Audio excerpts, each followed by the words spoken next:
حضرات، پروگرام اپنے اختتام کی طرف ہے. آئیے چلتے ہیں حج کمیٹی آف انڈیا کے چیف ایگزیکٹو آفیسر سے سنتے ہیں کہ اس انتظام اور انصرام میں ان کو کیا تجربہ حاصل ہوا پہلے سال، اور کس طریقے سے انہوں نے اس پورے حج کمیٹی کا انتظام کیا. میری مراد آج کے ہمارے مہمان خصوصی جناب لیاقت علی آفاقی صاحب سے ہے. میں ان سے گزارش کر رہا ہوں کہ تشریف لے آئیں اور اپنے تجربات کا اظہار کریں. جناب لیاقت علی آفاقی صاحب.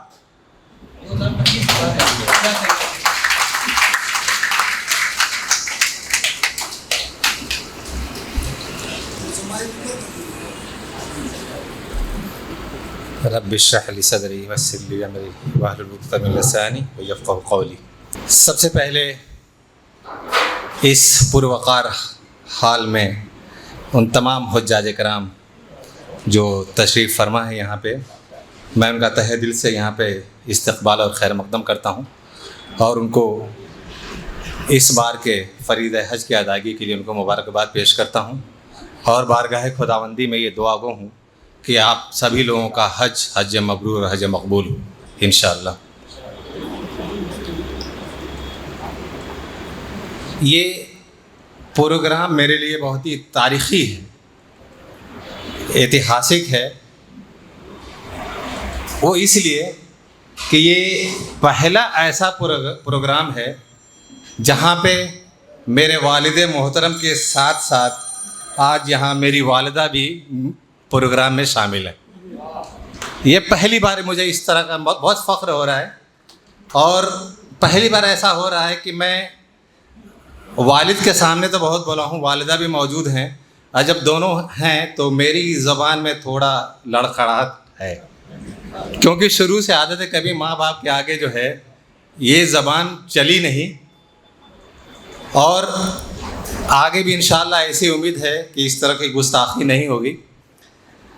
تو اس معاملے میں ارشد جمال صاحب کا بہت زیادہ مشکور ہوں کہ انہوں نے ایک ایسا پلیٹ فارم پہ دیا جہاں میری والدہ اور والد دونوں موجود ہیں، اور مجھے یہ فخر حاصل ہے.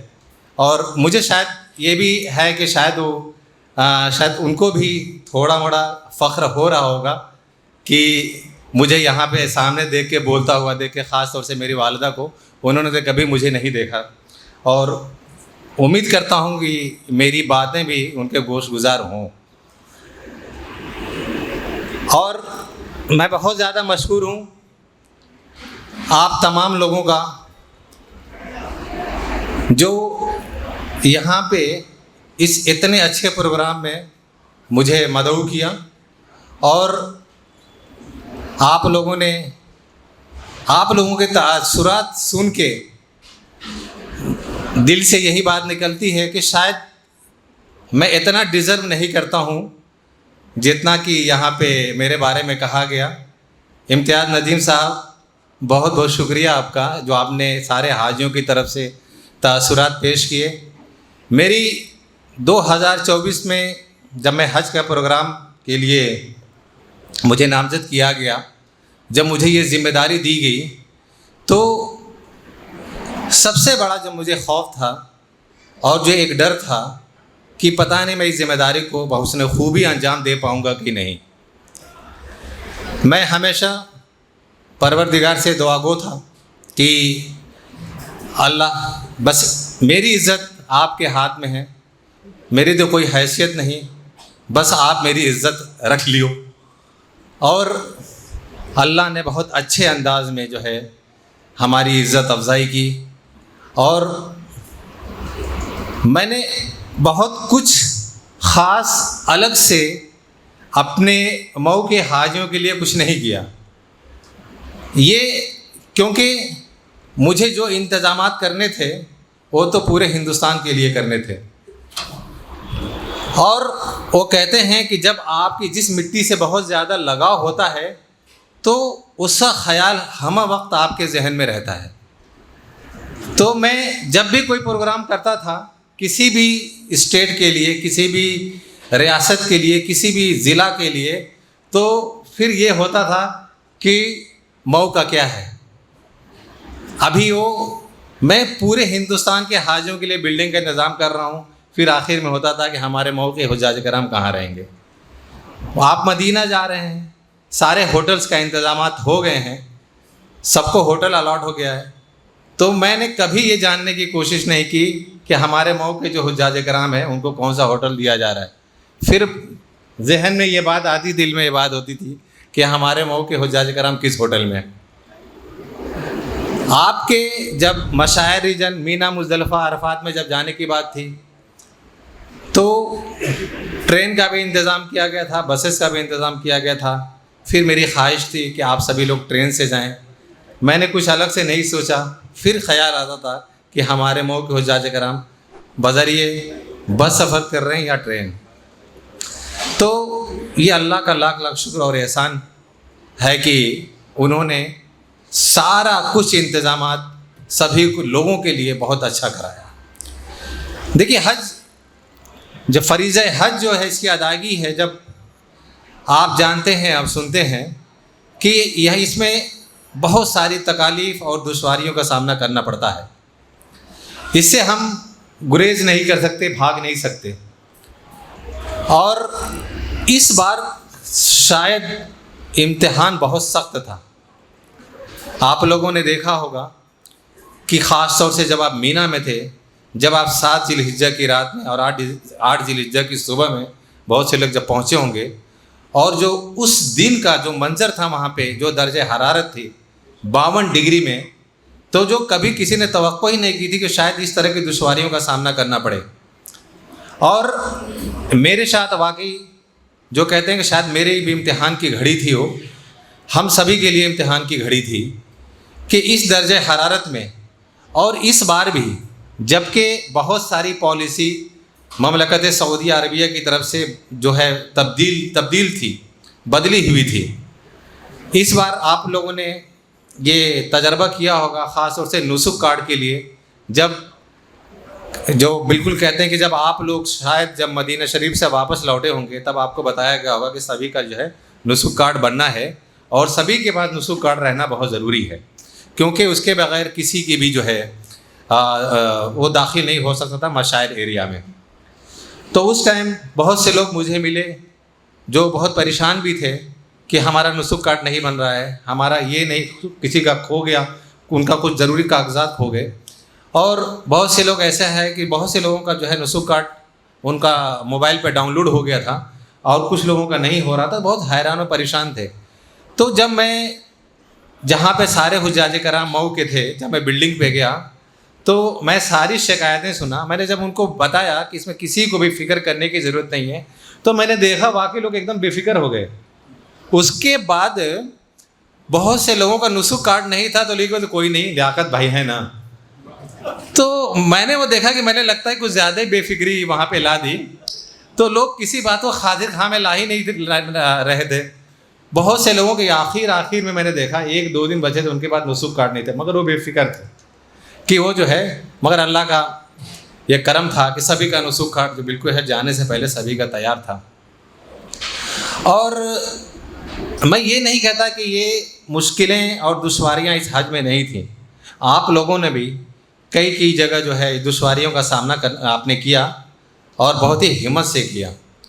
میں نے دیکھا کچھ لوگ واقعی ان کو بہت ساری مشقتیں آئیں، مگر وہ زبان پہ ذرا سا بھی چوں چرا کچھ بھی نہیں لائے. اور جب مجھ سے ملے، مجھے پتہ چلا تو میں نے جا کے معذرت بھی کی، مگر میں نے دیکھا کوئی شکایت نہیں تھی. اور کچھ لوگوں کی شکایت ایسی تھی، ایک صاحب تھے، انہوں نے بولا کہ آپ ہماری بلڈنگ چینج کروا دیجئے. میں نے پوچھا کیا پرابلم ہے؟ تو بولے کہ وہاں پہ جو ریسٹورنٹ ہے وہاں پہ کھچڑی نہیں مل رہی ہے. تو مجھے انہوں نے بتایا کہ عزیزیہ میں ایک بلڈنگ ایسی ہے، وہاں پہ کروا دیجئے، وہاں پہ ریسٹورنٹ ہے، وہاں بڑی اچھی کھچڑی مل رہی ہے. تو میں نے پوچھا کھچڑی کا کیا راز ہے؟ انہوں نے بولا کہ ہمارے والدین آئے ہوئے ہیں جو کھچڑی کے علاوہ اور کچھ کھا نہیں سکتے. تو ان کا بھی سوچنا صحیح تھا، بڑا معصوم سوال تھا، مگر یہ ان کے والدین کی محبت تھی جو ان کو مجبور کر رہی تھی ان کا وہ جو بلڈنگ چینج کرا لیں. دیکھنے میں تو خیر وہ جو ان کی سمسیا تھی وہ بہت معمولی سی تھی، مگر ان کے خلوص میں کوئی کمی نہیں تھی. تو پھر جو ہے ریسٹورنٹ والوں کو بول کر کے وہاں پہ کھچڑی کا انتظام کیا گیا. میں نے کہا وہ زیادہ آسان ہے میرے لیے, چونکہ یہاں پہ منچ پہ جو جلوہ افروز حضرات ہیں, خاص طور سے جو پروگرام کی صدارت کر رہے ہیں مفتی انور علی صاحب, ان سے تو کئی بار ملاقات ہوئی. ہم گئے اور ماشاءاللہ میں نے دیکھا کہ جو ہے جس بلڈنگ میں تھے مئو کے بیشتر لوگ, اس کی جو بیسمنٹ کی مسجد جو تھی وہ بھی کافی وسیع تھی, بہت بڑی تھی. اور مجھے بھی ایک بار جو ہے وہاں پہ نماز کی ادائیگی کا جو ہے موقع ملا, تو وہاں پہ دیکھا میں نے کہ بڑا اچھا انتظام تھا. بہت وہاں پہ جو مجھے بتایا گیا کہ اس بلڈنگ کا نظم بہت اچھا تھا. وہ خاص طور سے عشاء کے بعد غالباً یا کسی بھی نماز کے بعد جو ہے وہاں پہ ایک مشورہ کا بڑا اچھا پروگرام ہوتا تھا کہ کل کیا کرنا ہے, آپ کو جب مینا میں جانا ہے تو آپ کو کیا کرنا ہے, آپ کو احرام, مطلب ہر چیز کی سہولت. وہاں پہ 2 مفتیان حضرات تھے, مفتی انور علی صاحب بھی تھے اور مفتی جاوید صاحب بھی وہاں پہ تشریف فرما تھے. تو بڑا اچھا نظم تھا اور ہر طرح کی سہولیات جو ہے وہاں پہ مہیا تھیں. اور تقریباً ظہر کی نماز میں نے ادا کی تھی وہاں پہ. اور جب مفتی انور علی صاحب جو نماز کے بعد جب انہوں نے اعلان کیا کہ سبھی حضرات لوگ جو ہے وہاں پہ نماز کے فراغت کے بعد آپ موجود رہیں, CEO ڈاکٹر لیاقت علی صاحب آپ سے کچھ ضروری گفتگو کریں گے, تو مجھے بہت اچھا بھی لگا اور تھوڑا سا بہت ندامت بھی ہوئی, کیونکہ اب تک ہم جب بھی مئو میں تھے ہم یہی سنتے تھے کہ بس آپ تھوڑی دیر اور انتظار کیجیے, مفتی انور علی صاحب آ رہے ہیں اور آپ سے ابھی گفتگو کریں گے. تو وہاں پہ خود مفتی انور علی صاحب نے یہ بات کی تو مجھے بھی بہت جو ہے ایک طرح سے وہ مطلب نادم تو تھا ہی, مگر دل سے مطلب باقی بہت اچھا بھی لگا کہ مطلب اتنے جو ہے بابرکت انسان جو ہیں وہ جو ہے ہمارا نام لے گا تھا. اور پھر جو ہے ہمت بھی نہیں پڑتی کہ کیسے ایسے شخصیت کے سامنے میں کوئی گفتگو کر پاؤں گا. تو خیر مجھے یہاں آ کے بہت خوشی محسوس ہو رہی ہے, اور خاص طور سے اس پروگرام میں شرکت کر کے, اور اس سے زیادہ خوشی کا احساس ہو رہا ہے آپ لوگوں کے تاثرات جان کر کے. تو مجھے پتہ ہے کہ میں 100% جو ہے آپ کو شاید جو آپ کی توقعات تھی میں اس پہ کھارا نہیں اترا ہوں گا, مگر آپ کے جو تاثرات ہیں ان کو سن کے واقعی مجھے اندر سے بہت زیادہ خوشی ہو رہی ہے. اور خاص طور سے جو معین الدین عامر نے جو نظم پڑھی, جو شمیم صادق صاحب جو لکھی تھے شاید انہوں نے, تو بہت ہی خوبصورت نظم تھی. اور ہم لوگ پڑھتے تھے جب منشی میں تھے تو وہ آتا تھا ایک مبالغہ کر کے, مبالغہ آرائی, تو سن کے تو مجھے بہت اچھا لگا کہ مگر پھر لگا کہ شاید میں اتنا زیادہ جو ہے اس چیز کو ڈیزرو نہیں کرتا جو انہوں نے کہی تھی. مگر بہت بہت شکریہ معین الدین صاحب کا بھی اور شمیم صادق صاحب کا بھی. اور یہاں پہ آج کے جو داعی ہیں ارشد جمال صاحب, انہوں نے بھی کافی باتیں کی میرے بارے میں, اور کافی جو آپ لوگوں نے مطلب بہت کم سنی ہوگی وہ انسنی باتیں انہوں نے یہاں پہ شیئر کی, تو ان کا بھی بہت بہت شکریہ. اور وہ ہمیشہ اس طریقے کے پروگرام میں میں دیکھتا ہوں کہ جو ایک بہت اچھی عادت ہے لوگوں کو ساتھ میں لے کے چلنا, جوڑ کے رکھنا. ایک مثال یہاں پر بھی ہے کہ آپ لوگ تقریباً یہاں مجھے لگتا ہے 23 جون کو آپ لوگ آئے تھے, شاید 23 جون کی آپ لوگوں کی فلائٹ تھی, تو 23 جون کے بعد مجھے لگتا ہے شاید پھر آپ سبھی لوگ اکٹھا مل رہے ہوں گے. اور ارشد جمال صاحب کا واقعی ہم سبھی لوگوں کو بہت زیادہ شکریہ ادا کرنا چاہیے جو اس طرح کے انہوں نے میل ملاپ کا جو ایک انتظام کیا ہے یہاں پہ, اور ایک فیڈ بیک کا انتظام کیا ہے. بہت بہت شکریہ ارشد جمال صاحب آپ کا. اور یہاں پہ اسٹیج پہ مولانا مظہر علی مدنی صاحب بھی ہیں, مولانا خورشید مفتاحی صاحب یہاں ہیں, مولانا افتخار احمد مفتاحی ہیں, شمیم احمد صاحب CA ہیں, محمد طیب صاحب ایڈوکیٹ بھی یہاں موجود ہیں, اور مئو کے ڈسٹرکٹ مائنورٹی آفیسر بھی یہاں موجود ہیں, ان کا بھی بہت بہت سواگت ہے یہاں پہ. مفتی جاوید صاحب ہیں, پروفیسر ڈاکٹر صلاح الدین صاحب, مجھے لگتا ہے ڈاکٹر صلاح الدین صاحب سے شاید میں ملیشیا میں آپ سے ملاقات ہوئی آپ سے, اب شاید آپ انڈونیشیا چلے گئے ہیں. تو میں جب ملیشیا گیا تھا تب وہاں ملاقات ہوئی, اور مطلب آپ جب عربک لٹریچر پڑھیں تو ایسا نہیں کہ آپ ڈاکٹر صلاح الدین کا نام نہ سنیں, بٹ بہت ہی مشہور و معروف نام ہے خاص طور سے عربک لٹریچر میں. اور خاص طور سے مجھے جہاں تک یاد آ رہا ہے کہ علامہ اقبال کی جو آپ نے اشعار کو بالکل ہو بہو اسی وزن پہ آپ نے جو عربک میں ترجمہ کیا ہے وہ واقعی قابل تحسین و داد ہے. تو میں چاہوں گا کہ اس کے لیے آپ ایک بار تالیوں کی گڑگڑاہٹ سے جو ہے ان کو آپ مبارکباد پیش کریں. اور یہ ہماری بہت بڑی خوش نصیبی ہے کہ ایسی شخصیت ہمارے بیچ موجود ہیں. مگر اس بار کچھ ایسا ہوا کہ آپ لوگوں نے دیکھا ہوگا کہ جو ویڈیو جب وائرل ہو رہی تھیں کچھ کی, حالانکہ وہاں پہ مئو کا بھی کوئی نہیں تھا اور انڈیا کے شاید 1-2 تھے اس ویڈیو میں, کہ جب لوگ گرمی بے تحاشا گرمی تھی اور لوگ بے ہوش ہو کے گر رہے تھے, تو اس زمانے میں اس بار خاص طور سے مینا, مزدلفہ اور عرفات میں جہاں ہمارے ہر سال 400 سے لے کے 500 والنٹیئرس ہوتے تھے, اس بار مملکت سعودی عربیہ نے ہم کو صرف 25 والنٹیئر لے جانے کی اجازت دی تھی. تو آپ دیکھ سکتے ہیں کہ جہاں 500 ہوتے تھے اس پہ 25, اور اس پہ کسی بھی ملک کو اپنے ایمبولینس لے جانے کی اجازت نہیں تھی. تو اسی لیے ہمارے بھی ایمبولینسز نہیں تھی. تو ہم کو جو دقتیں آئیں, ایک تو ہمارے والنٹیئر نہ رہنے کی وجہ سے, اور دوسری دقتیں آئیں جو ہمارے ایمبولینسز نہیں تھیں. مگر ہم کو مشکور و ممنون ہونا چاہیے اپنے اس ڈیپوٹیشنسٹ کا جو یہاں سے ڈیپوٹیشن پہ کھائے تھے, خاص طور سے جو CISF اور ITBP کے جو جوان تھے, انہوں نے بڑا اچھا کارنامہ انجام دیا مینا عرفات میں. انہوں نے ہماری جو میڈیکل ٹیم تھی وہ بھی بہت اسٹرانگ تھی. اس بار کچھ ایسی پالیسیز تھی سعودی حکومت کی کہ انہوں نے میڈیکل کیمپ بھی جو ہمارا ہر سال جو لگتا تھا, جو وہاں پہ ہاسپٹل ہم بناتے تھے, تو اس کی بھی اجازت نہیں تھی.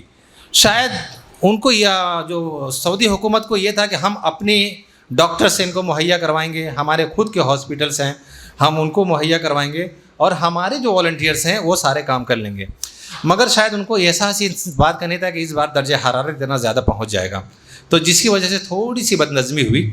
تو اس میں جو ہے ہمارے CISF کے نوجوان, ITBP کے نوجوان جو ہے وہ انہوں نے بڑی محنت کی. ہمارے جہاں بھی ہندوستانی حجاج کرام جہاں بھی ان کو تھوڑی سی پریشانی لاحق ہوئی, تو یہ لوگوں نے بڑی مشقت, چونکہ ان کی ٹریننگ ویسے ہی ہوتی ہے, انہوں نے اپنی پیٹھ پہ اپنے جو ہمارے حجاج کرام کو جو چل نہیں سکتے تھے, جو بہت شدید اسے تکلیف میں مبتلا تھے, جو ان کو میڈیکل ایمرجنسی کی جن کو ضرورت تھی, ان کو پیٹھ پہ لاد کے کلینک تک پہنچایا انہوں نے, اور واقعی یہ قابل تحسین و داد کام تھا.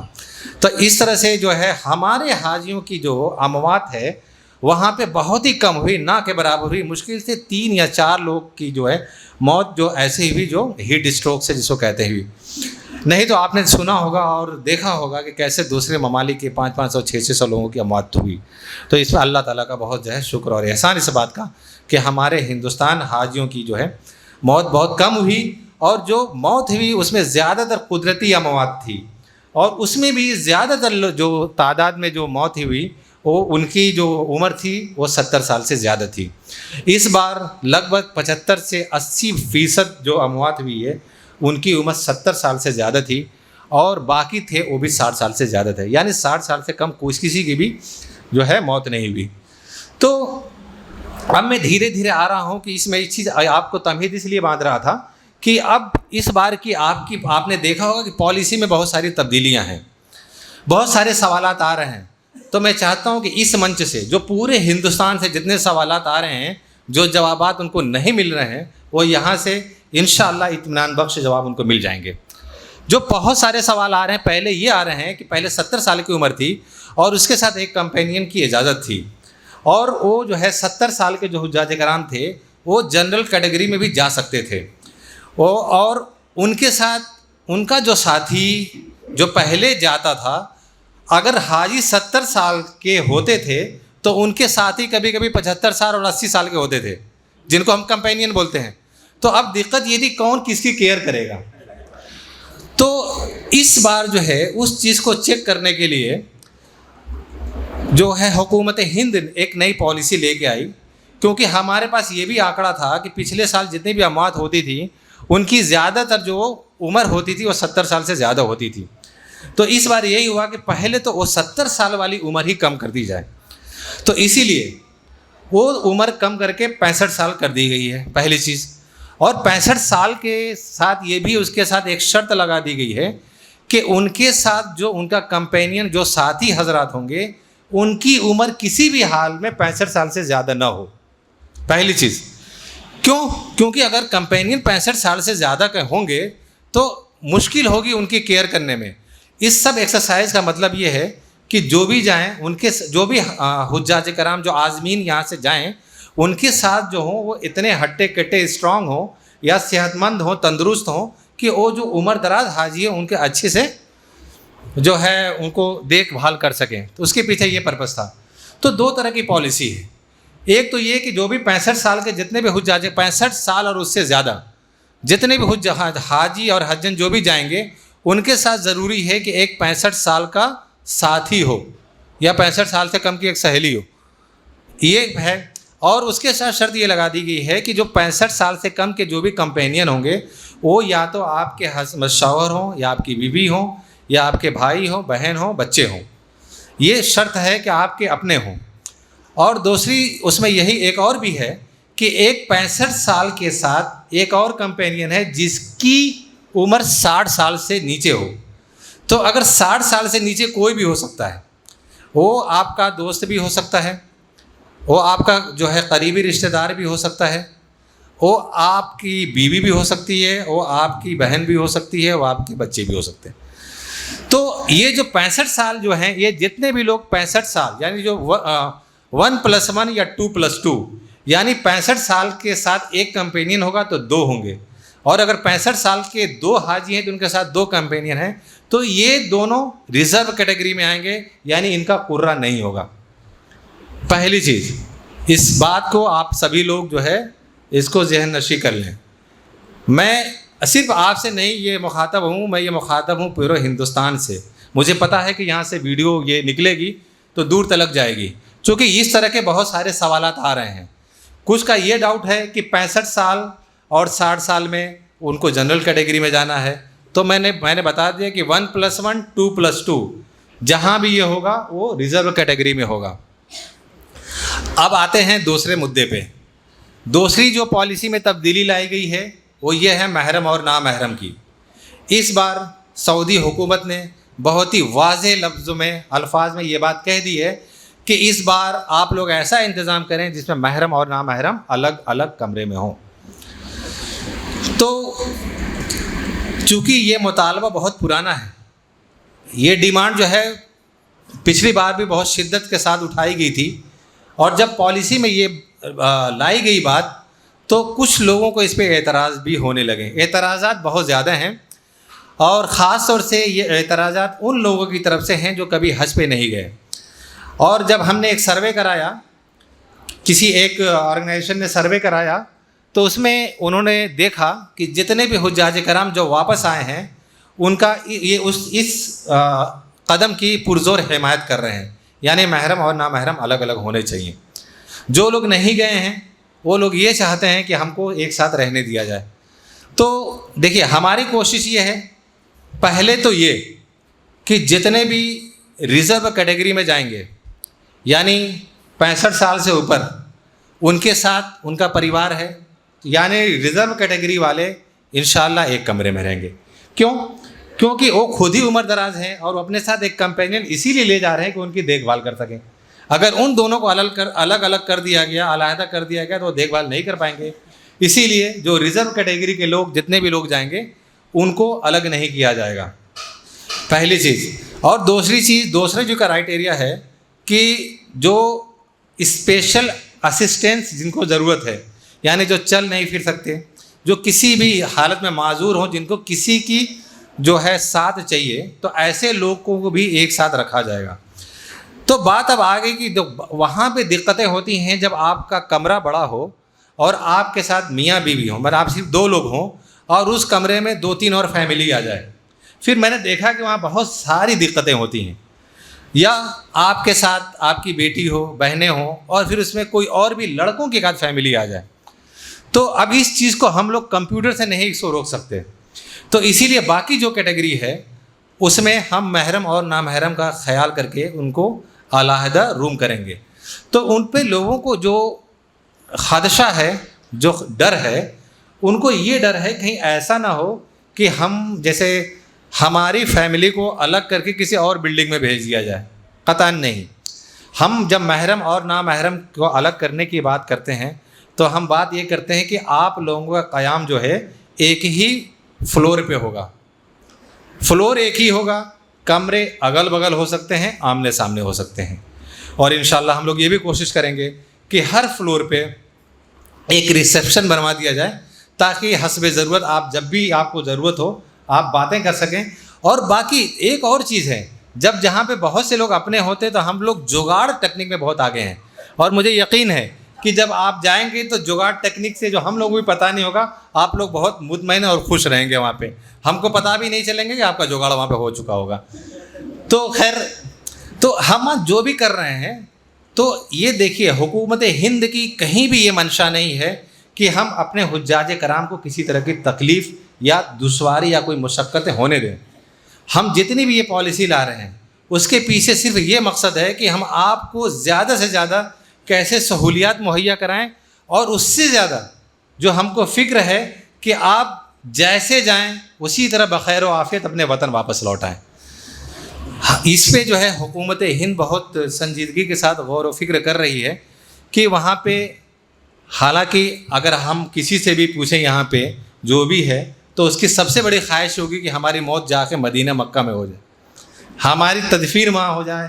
یہ ہر کسی کی خواہش ہوتی ہے, مگر کہتے ہیں کہ جو ہے جان بوجھ کے کوئی یہ تو خودکشی کے مترادف ہو جائے گا. تو ہم جتنی بھی زیادہ ہو سکیں پوری طرح جو ہے کیئر کریں, اپنے جتنے بھی جو حفاظتی اقدام ہیں وہ ہم وہاں پہ پوری طرح اٹھائیں. تو حکومت ہند کا بھائی یہی منشا ہے کہ آپ ہمارے جتنے بھی ہندوستانی عازمین حج ہیں جب وہ مکہ مکرمہ مدینہ منورہ تشریف لے جائیں, حج کی ادائیگی کریں, بہت ہی سہولیات کے ساتھ سارے فریضہ حج ادا کریں, اور اس کے بعد بخیر و عافیت اپنے وطن عزیز لوٹ کے آ جائیں, اپنے اپنوں میں لوٹ کے آ جائیں, اپنے رشتہ داروں میں لوٹ کے آ جائیں. یہی حکومت ہند کی منشا ہے. اور جو تیسری اس بار جو ہم لوگوں نے جو چینجز کیے ہیں وہ پاسپورٹ کے حوالے سے کیے ہیں. ہم نے بہت پہلے سرکولر ہے جون میں نکال دیا تھا کہ ہم جولائی کے اخیر میں یا اگست کے پہلے ہفتے میں ہم انشاءاللہ جو ہے حج اپلیکیشن انوائٹ کریں گے. اور ہم نے اس سرکولر میں یہ بتا دیا تھا کہ 15/1/2026 تک جن کا بھی جو پاسپورٹ ہے اگر ایکسپائری ہو رہا ہے تو آپ اس کو ویلڈ کروا لیں. تو مگر مجھے لگا شاید لوگوں کو یہ توقع نہیں تھی کہ اتنے پہلے سارے پروسیس شروع ہو جائیں گے. عام طور سے پچھلی بار 4 دسمبر سے ہم نے شروع کیا تھا, اور اس بار ہم نے 5 اگست سے شروع کیا. تو اگست, سپٹمبر, اکتوبر, نومبر یعنی لگ بھگ دسمبر 5 مہینے پہلے جو ہے ہم نے اس بار کے حج کی پرکریا شروع کر دی. تو ابھی لوگوں کو جو ہے میں دیکھ رہا ہوں کہ ابھی خواب غفلت سے جو ہے اڑ رہے ہیں, اور بہت ہی اچھا, بہت ایک دم کہتے ہیں چودھیانی آنکھوں سے پھر کہہ رہے ہیں کہ ارے واقعی یہ ایسا ہو گیا ہے. تو اب لوگ جو جگہ ہیں اور جب وہ دیکھ رہے ہیں اپنے پاسپورٹ کو تو کچھ خامیاں نظر آ رہی ہیں, تو بہت سے لوگ اپلائی کر رہے ہیں. تو ہم لوگوں نے منسٹری آف ایکسٹرنل افیئر جو وزارت خارجہ ہے اس کے ذریعے سے بھی سارے جو پاسپورٹ آفس ہے ان کو لیٹر بھجوا رہے ہیں کہ جو جتنے بھی حجاج کرام ہیں اس بار جانا چاہتے ہیں, جن کا ارادہ ہے, تو ان کے جو پاسپورٹ ہیں پرائیورٹی پہ بنائے جائیں. تو اور وہ لوگ بہت زیادہ جو ہے کوآپریٹ کر رہے ہیں, مدد کر رہے ہیں. تو آپ لوگ بالکل یہ خوف زدہ ہو کر کے نہیں, مطلب آپ کو یہ ڈر نہیں ہونا چاہیے کہ پتہ نہیں اب تو ٹائم بہت کم ہے, بن پیا کہ نہیں بن پیا, ایک دم سوچنا نہیں ہے. آپ ارادہ کر لو, اور دیکھو ہمارا بھروسہ تو اللہ پہ رہتا ہے, اگر اللہ چاہیں گے تو کوئی نہ کوئی سبیل پیدا کر ہی دیں گے. میں نے تو یہاں پہ اس بار دیکھا ہے واقعی جو ہے کہ ایسے لوگ جو یہاں سے سرزمین ہند سے پرواز بھی کر گئے, مملکت سعودی عربیہ کے حدود میں داخل بھی ہو گئے, مگر بیچارے ان کی قسمت میں حج نہیں تھا, اور وہ مدینہ سے واپس آئیں. ایک خاتون تھی, جب وہ ریاض کے اوپر سے جب پرواز کر رہی تھی تو وہ دل کا دورہ پڑا ان کو, اور جو ایمرجنسی میں وہیں پہ لینڈ کرایا گیا ان کی بھی جو ہے وہاں پہ ہاسپٹل لے آ لیتے موت ہو گئی. اور ایک صاحب تھے، ایک نہیں کئی صاحب تھے جو مدینہ منورہ تشریف لے گئے، مگر کچھ خامیاں تھیں، شاید پہلے کی کچھ غلطیاں رہی ہوں گی جو وہاں سے اس بنا پہ ان کو مدینہ منورہ سے ان کو واپس لوٹنا پڑا.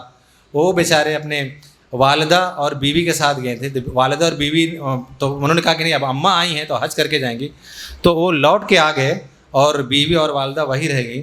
تو انہوں نے جب ہم سے رابطہ کیا تو ہم نے پورے انتظامات کروائے اور ماشاءاللہ ان کی بھی حج کی ادائیگی کے بعد وہ بھی بخیر و عافیت لوٹ آئے. اس طرح کے بہت سارے جو حادثات وہاں پہ رونما ہوئے اور مجھے بہت اچھا لگتا تھا. مجھے نہیں لگتا کہ 24 گھنٹے میں کسی بھی ٹائم میرا فون جو ہے نہ بجتا رہا ہو، خاص طور سے جب میں مشاعر ریجن میں تھا تو، یعنی جب مینا عرفات اور مزدلفہ میں تھا تو میں دیکھتا تھا کہ لوگ میرے پاس فون کرتے تھے تو میں ان سے پوچھتا تھا کہ آپ کو یہ نمبر کہاں سے ملا. تو انہوں نے یہ تو نہیں بتا تھے کہ کہاں سے ملا، وہ یہ بولتے تھے کہ یہ جن کا نمبر ہے یہ آپ کی آخری امید ہے، اگر آپ نے ان کو بتا دیا اگر آپ کا کام ہونا ہوگا تو فوری طور پہ ہوگا، ورنہ پھر آپ کا کام کبھی نہیں ہوگا. تو مجھے اس طرح کی جو توقعات تھی تو مجھے بہت ڈر لگتا تھا، مگر اللہ کا بہت بہت شکر اور احسان ہے کہ میں نے وہاں پہ آلموسٹ مطلب سبھی کے کام اس میں ہوتے گئے. اور کچھ اس میں ایسے ہوئے کہ کچھ حجاج کرام، ایک تو ایسا جوڑا تھا وہاں پہ جو 3 بار دونوں میاں میں بھی کھوئے. ایک ہوتا دوسرا نکلتا ان کو ڈھونڈنے کے لیے، وہ کھو جاتے، وہ ملتی ان کو لے کے آتے تو یہ نہیں ملتا، یہ پھر نکل جاتی ان کو ڈھونڈنے کے لیے تو یہ ملتا. اس بار 3 بار ہوا ان کو، مگر وہ تینوں بار جو ان کے گھر والے میرے رابطے میں تھے ہر بار مگر ان کو ڈھونڈ کے لایا گیا. خیر اس بار جو ہے گمشدگی بہت کم تھی. شروعات میں پہلے دن لگ بھگ 2100 لوگ گم ہوئے تھے. میں یہ آپ کو تازہ اس لیے بتا رہا ہوں اور اس کے آگے جو بتانا چاہ رہا ہوں وہ زیادہ اہم ہے. اس بار لگ بھگ جب پہلے دن جب جانا ہوا مینا سے عرفات تو لگ بھگ عرفات سے جب لوٹ کے آنا تھا تو 2100 لوگ گم ہوئے. ہمارے پاس تھا جب آنے لگا کہ یہ صاحب گم ہو گئے تو 2-3 گھنٹوں میں یہ تعداد صرف 140 رہ گئی کہ اب صرف 140 لوگ گم ہیں، باقی سب لوگ مل گئے. تو آپ لوگ بھی حیرت زدہ ہوں کہ آخر کیسے مل گئے. اب یہاں پہ جو ہے رول پلے ہوتا ہے حج سویدھا ایپ کا. میں نے آپ کو، مجھے یاد ہے جب تعلیم الدین میں جب پروگرام ہوا تھا اس میں میں نے بولا تھا آپ سبھی لوگوں سے کہ حج سویدھا ایپ کو اپنے اسمارٹ فون پہ ضرور اپلوڈ کر کے جائیں، اس کو ڈاؤن لوڈ کر لیں. تو ہم نے جو 2-3 گھنٹے میں یہ کو ڈھونڈ نکالا وہ اس لیے ڈھونڈ نکالا کہ ان کے پاس اسمارٹ فون تھا اور ہم نے سبھی کی لوکیشن ٹریک کر لی اور ان کو 2-3 گھنٹے کے اندر سب کو ہم لوگ ڈھونڈ کے لائے. اور باقی یہ 150 کو ڈھونڈنے میں ہم لوگوں کو لگ بھگ 10 دن لگ گئے. اور ابھی تک اس وقت صرف 2 لوگ مسنگ ہیں، ابھی تک ان سے مطلب نہیں ہوئے. اب اللہ بہتر جانتے ہیں، امید تو ہم کریں گے کہ انشاءاللہ وہ زندہ ہوں اور اپنوں میں لوٹ آئیں. نہیں تو اب ہم آخری جو ان کا ہے اب DNA ٹیسٹ کرانے جا رہے ہیں ان کے جو قریبی لوگ ہیں ان کے حساب سے، تاکہ وہاں پہ ہم لوگ پتہ کر سکیں کہ وہ باحیات ہیں یا نہیں. تو اور دوسری چیز یہ تھی کہ اس بار کیا کسی بھی آپ میں کسی کا بھی کوئی بھی سامان گم ہوا، لگیج گم ہوا؟ کسی کا نہیں گم ہوا. وہ سامان کیوں نہیں گم ہوا؟ ایسا نہیں کہ لوگوں کے سامان گم نہیں ہوئے، بہت گم ہوئے. یہاں تک کہ ہم لوگ ان کے سامان بھی اس کو جو ہے جو مالک تھے ان تک پہنچایا جو انہوں نے اپنے بیگ پہ کچھ بھی نہیں لکھا تھا. کیوں کیسے؟ یہ بھی حج سویدھا ایپ کا کمال تھا. ہم نے حج سویدھا ایپ پہ اس کی ویڈیو اس کے فوٹو اپلوڈ کر دیے تو میکسیمم جو ہے نیکسٹ 2 ڈیز میں وہ لوگ آ کے اپنا سامان لے گئے، کیونکہ وہاں پہ اتنے سارے اسمارٹ فونس تھے، کوئی نہ کوئی بتا دیتا تھا. اگر کوئی پوچھتا کہ میرا سامان گم ہو گیا ہے تو آپ میں سے کوئی بولتا دیکھو یہ سامان اپلوڈ ہوا ہے، اس میں دیکھو کوئی تمہارا تو نہیں ہے، تو بولتا یہ تو میرا ہی ہے. تو وہ آ کے اس کو سب پتہ دیتے تھے تو وہ آ کے اپنا سامان لے کے چلے جاتے تھے. تو اس لیے میں اس بار بھی میں آپ سبھی لوگوں کے حوالے سے، اور جو آپ لوگ اس کا تجربہ بھی حاصل کر چکے ہوں گے، کہ سارے لوگ اس بار ابھی سے حج سویدھا ایپ اپنے موبائل پہ ڈاؤن لوڈ کر کے لے جائیں. اور اگر آپ صاحب حیثیت ہیں اور اگر آپ کو کوئی مالی دقت اور مشکل نہیں ہے تو میں سبھی حجاج کرام سے، سبھی عازمین حج سے جو 2025 میں حج کرنا چاہتے ہیں ان کو بہت مخلصانہ مشورہ دوں گا کہ آپ سبھی لوگ اپنے پاس اسمارٹ فون ضرور رکھیں اور جب آپ ہندوستان سے جائیں تو یہیں سے حج سویدھا ایپ اپلوڈ کر کے جائیں. انشاءاللہ ہم آپ جہاں بھی جائیں گے ہم آپ کو جو ہے ڈھونڈ نکالیں گے. اور اس کی جو سب سے بڑی جو فائدہ ہے کہ اگر آپ کسی مصیبت میں رہیں گے, آپ جیسے ہی اس میں آپ اپنی ویڈیو اپلوڈ کریں گے, آپ میسج دیں گے تو ترنت جو ہے مدد آپ تک پہنچ جائے گی. اسی لیے آپ کے توسط سے اگر آپ کو لگا ہے کہ آپ کو حج سویدھا ایپ سے فائدہ ملا تو آپ جانے والے سبھی حجاج کرام سے آپ ان کو مشورہ دیں کہ یہ اپنے موبائل فون میں ضرور اور بھی ضرور اس کو اپلوڈ کریں. تو یہ کچھ تبدیلیاں تھیں جو ہم نے اس بار 2025 کے حج کے لیے ہم نے کی ہیں. اور باقی بہت سارے جو ہے ریومرس جو ہے پھیل رہے ہیں. ریومرس ابھی جیسے پھیل رہے ہیں کہ اس بار جو ہے میں آیا تو یہاں مجھے سننے میں آیا کہ کچھ لوگ شاید اس طرح کی افواہیں اڑا رہے ہیں کہ اس بار جو ہے کچن کا انتظام نہیں کیا جائے گا. شاید کسی نیوز پیپر نے بھی اس طرح کے جو ہے جھوٹی افواہ بھی اڑائی تھی. تو اس طرح کا ابھی تک مملکت سعودی عربیہ سے کوئی بھی ہدایت ہمیں موصول نہیں ہوئی ہے کہ اس بار کچن کا انتظام نہیں کیا جائے گا. میں آپ کو بتا دوں کہ صرف ہندوستان واحد ایسا ملک ہے جو اپنے حجاج کرام کے لیے وہاں مطبخ کا انتظام کرتا ہے, وہاں کچن کا انتظام کرتا ہے. اور انشاءاللہ ہماری کوشش یہی رہے گی کہ ہم اپنے حاجیوں کے لیے جو روایتی جو چیزیں ہیں وہ ہم اس بار بھی ان کو دیں اور انشاءاللہ ان کو ہم یہ سہولت مہیا کرائیں گے. اور اس بار ہم بلڈنگ کے حوالے سے ہماری خواہش یہی ہوگی کہ اور اچھا انتظام کر سکیں. خاص طور سے جو ہے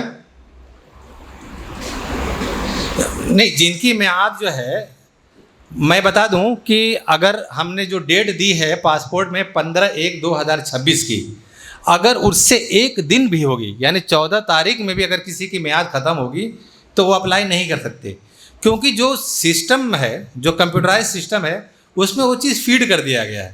جیسے اگر وہ ریڈ کرے گا اور اس کو لگے گا کہ 15 سے کم کوئی ڈیٹ آ رہی ہے تو وہ ریجیکٹ کر دے گا. تو یہ کسی بھی میں سمجھ سکتا ہوں کہ بہت سے حاجیوں کی جو ہے اس میں کسی کی میعاد 13 کو ختم ہو رہی ہے, کسی کی 12 کو, کسی کی 14 کو بھی ختم ہو رہی ہے. تو حالانکہ اس میں اس کو توسیع کرانے میں کوئی دقت نہیں ہوگی. آپ ہمارے جو سرکولر ہیں اس کو اپنے ساتھ لے کے جائیں پاسپورٹ آفس اور ان کو بولیں کہ یہ اس وجہ سے ہم کو اس کو ایکسٹینڈ کرانا ہے, تو انشاءاللہ وہ آپ کی مدد کریں گے. تو میں کہہ رہا تھا اس بار بھی جو بلڈنگ کا انتظامات جو ہوں گے تو پچھلی بار جیسے آپ لوگوں کی بلڈنگ میں تو ماشاءاللہ بہت اچھے انتظامات تھے. کچھ ایسے بلڈنگس تھی جہاں پہ واشنگ مشین وغیرہ نہیں تھی یا اچھے انتظامات نہیں تھے. تو اس بار جو بھی ہم لوگوں کو شکایات موصول ہوئی ہیں اس کے بنا پہ ہم لوگ وہ ساری چیزیں اس بار ایگریمنٹ میں رکھیں گے, وہ ساری چیزیں انشاءاللہ مہیا کروائیں گے. اور ہم لوگوں کی یہی کوشش رہے گی کہ پچھلی سبھی حج سے جو ہے بہتر اس بار انتظام ہو سکیں. خاص طور سے ہماری کوشش یہ ہوگی 2024 سے بھی بہتر ہم لوگ اس میں اس بار جو ہے انتظام کر سکیں. اور اس کے لیے جو ہے ہمارے جو وزیر کرن رجیجو جی ہیں تو وہ اس بار بہت اچھی کوشش کر رہے ہیں اور بہت تو کہتے ہیں پازیٹیو منسٹر ہیں.